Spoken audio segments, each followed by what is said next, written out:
ኢትዮጵያ ተያዘች ማለት መላው አፍሪካ ተያዘ ማለት አስተሳሰቡ ራሱ የነጻነት አስተሳሰብ ተያዘ ማለት ነው።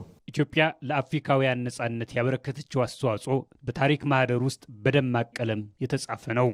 ከአድዋ ድል መንፈስ ጀምሮ እስከ ዘመናዊው የአፓርታይድ ትግል ድረስ አዲስ አበባ የነጻነትና የአንድነት መዲና ሆና ቆይታለች።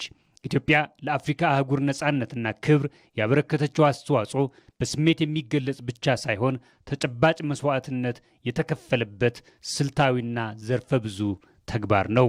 ኢትዮጵያ ከቅኝ ግዛት ቀንበር ለመውጣት ለሚታገሉ ወንድሞቿ መጠጊያ፣ ትጥቅና የሞራል ስንቅ በመሆን የአፍሪካ ነጻነት መሰረት ሆና አገልግላለች። የቅኝ አገዛዝ በመሰረቱ የተሳሳተ ሐሳብ ስለሆነ ከዓለም ላይ እንዲወገድ አጥብቀን እናስባለን።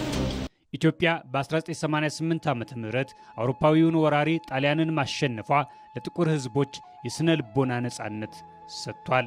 ይህም የፓን አፍሪካዊነት መነሻ ሆኗል። የአድዋ ድል አፍሪካውያን ነጭ የማይበገር አይደለም የሚል እምነት እንዲያሳድሩ አድርጓል።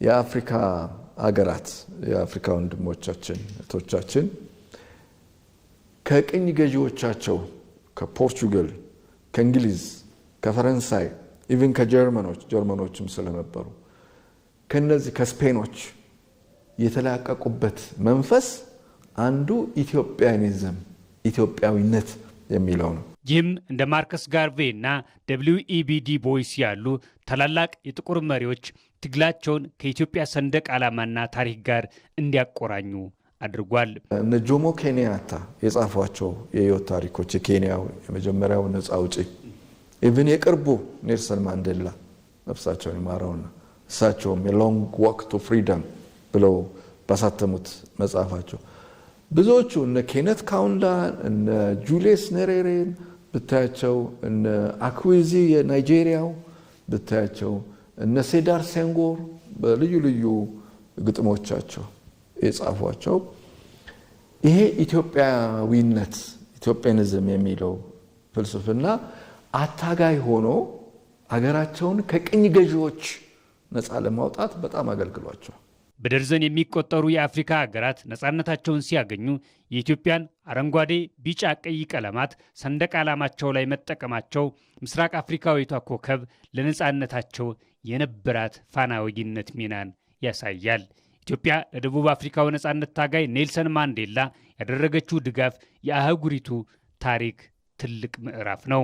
ማንዴላ በ1962 እንደ አውሮፓውያን አቆጣጠር ወደ ኢትዮጵያ በመምጣት በኮልፌ ፖሊስ ማሰልጠኛ የወታደራዊ ስልጠና ወስደዋል። ወደ ተለያዩ ሀገራት በመሄድ የትግል ድጋፍ እንዲያሰባስቡ የኢትዮጵያ መንግስት የኢትዮጵያን ፓስፖርት ሰጥቷቸው ነበር። ይህም በአፓርታይድ መንግስት እንዳይያዙ ትልቅ ከለላ ሆኖላቸዋል። ማንዴላ በወቅቱ ከኢትዮጵያ መንግስት 2000 የእንግሊዝ ፓውንድ ለትግሉ ድጋፍ ተሰጥቷቸው እንደነበር በግል ማስታወሻቸው ሎንግ ዋክ ቱ ፍሪደም ላይ አስፍረውታል።